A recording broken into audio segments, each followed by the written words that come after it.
Ricotta cheese is so simple to make, it only takes 3 ingredients: whole fat milk, salt, and an acid of some sort, such as vinegar or lemon juice. In my case, I use lemon juice. Now, once the acid is added to the heated dairy, it starts to coagulate the proteins in your milk mixture, separating what will be known as the curds from the whey.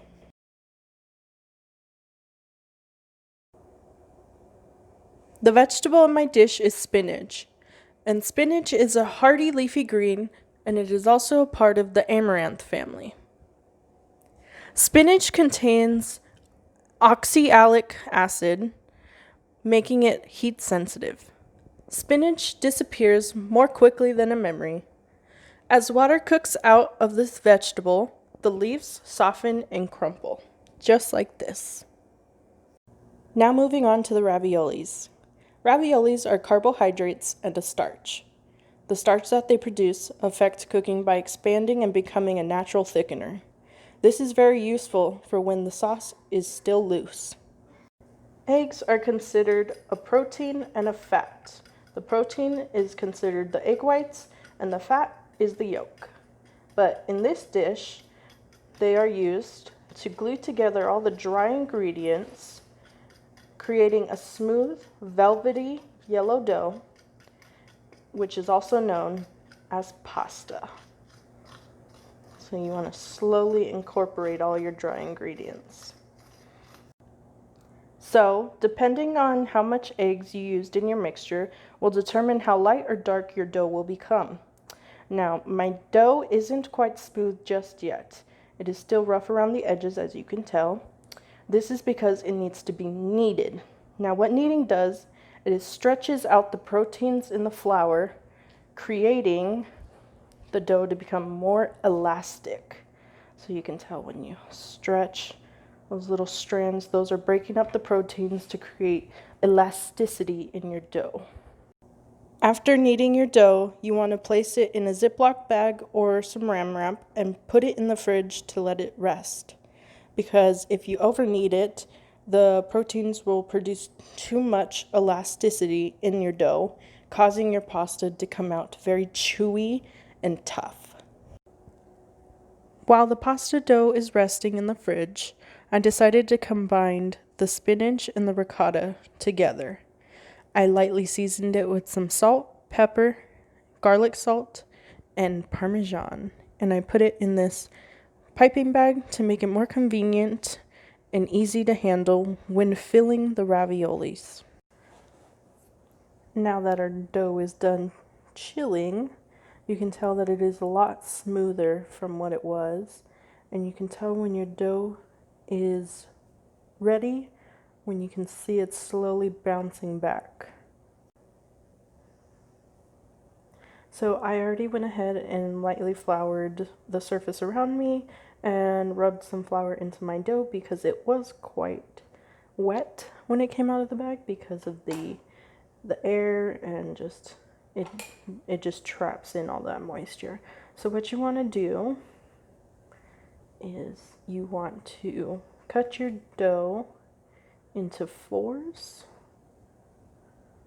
That way it'll make it easier for you to roll out because it's not just one huge ball.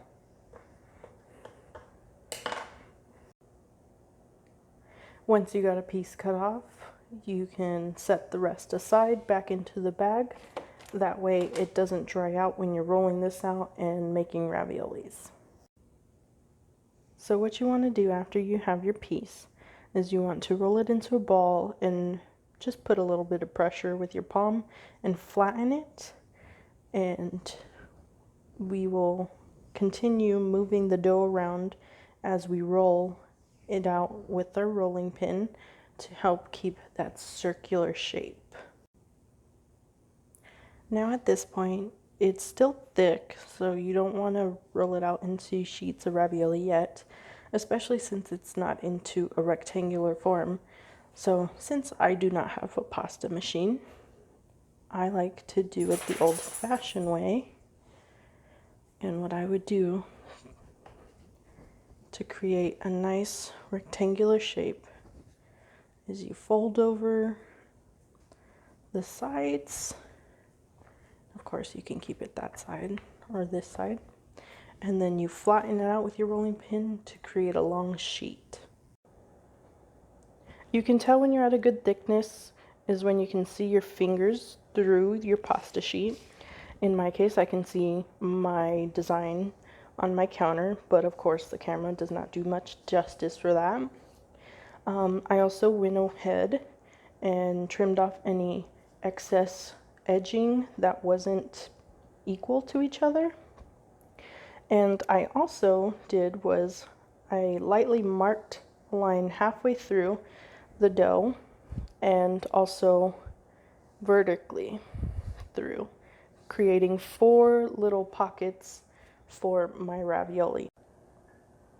Alright, so now we have a little section of what I was talking about earlier.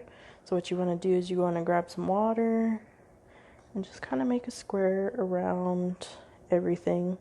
Now the water, what it does is it kind of rehydrates whatever was left of that pasta, because you know there's flour on it, so it's probably going to be a bit dry. Now I know my raviolis aren't going to be quite as perfect, but what you want to do is something like this. I like to start pushing down the sides first, just to lock in the filling and to also prevent any air bubbles, because if there's any air bubbles locked into your ravioli piece, it will possibly burst when boiling, because obviously high heat and air pockets do not mix. And so what I like to do next is I like to get a cup, cut it out in a circle, and press around the sides with the fork. And there you have it. You have a circular ravioli. Now all you have to do is repeat the process until the dough runs out. Alright, so now that our pan, our non-stick pan, is heated up now, we're going to add in some olive oil. Now, olive oil was my choice of fat, and the main type of fat found in all kinds of olive oil is a non-unsaturated fatty acid.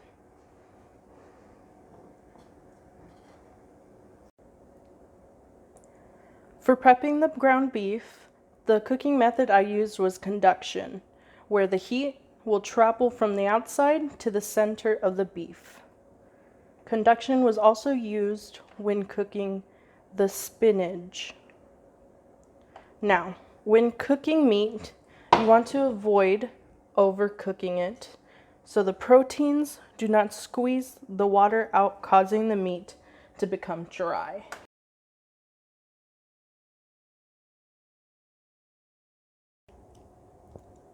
Once the ground beef is done, I've set it aside in a separate bowl so we can incorporate it later in our tomato basil sauce to make a beautiful meat sauce.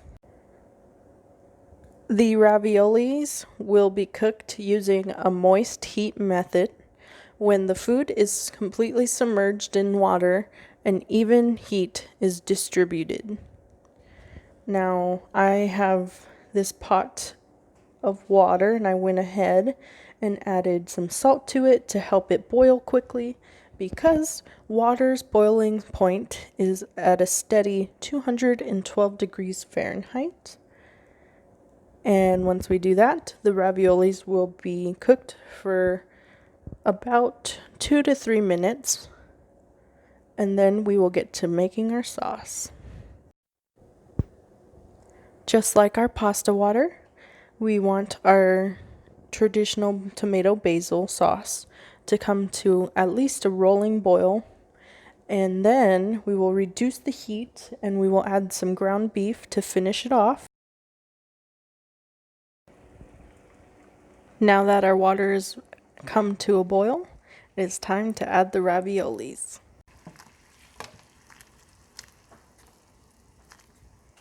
And you know when they're done, when they rise to the top.